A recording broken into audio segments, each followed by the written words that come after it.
E o bambu?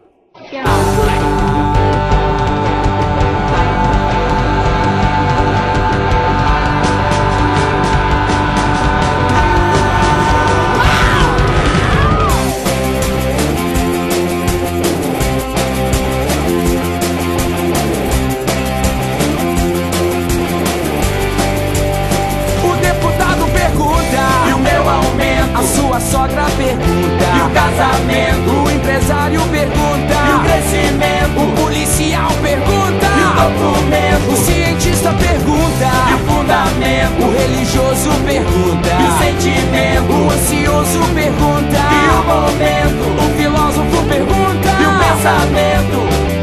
Ninguém tem a resposta pra tanta dúvida junta. Por isso é que a gente gosta quando o Silvio pergunta. E o bambu? E o bambu? E o bambu? E o bambu?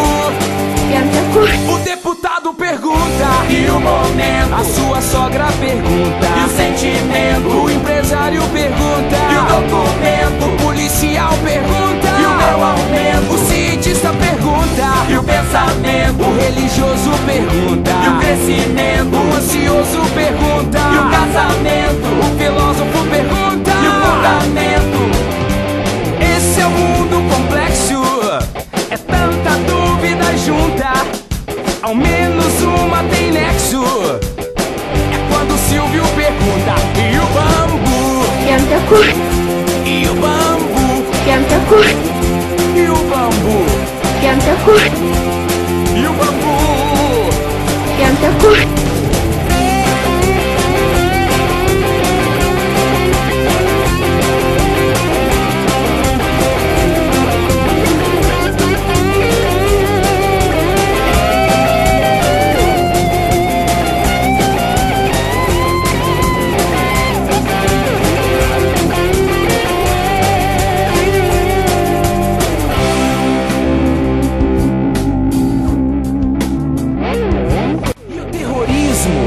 E o eixo do mal, o imperialismo, o aquecimento global e o futuro, o reator de plutônio, aquele furo na camada de ozônio, e o meu emprego, e o meu sossego, e o meu sossego, e o meu sossego, e o meu sossego, e o meu sossego. Mundo estranho esse nosso, ninguém tem muita clareza. Mas uma dúvida eu posso responder com certeza. E o bambu? É verdade, é verdade. E o bambu? Agora, alegria, gente. E o bambu? É muito bem bolado. E o bambu? E o bambu? Ai, ai, ai. E o bambu? E o bambu? Tua boca suja, sem E o vergonha. bambu? Boca suja, E o bambu? sem vergonha.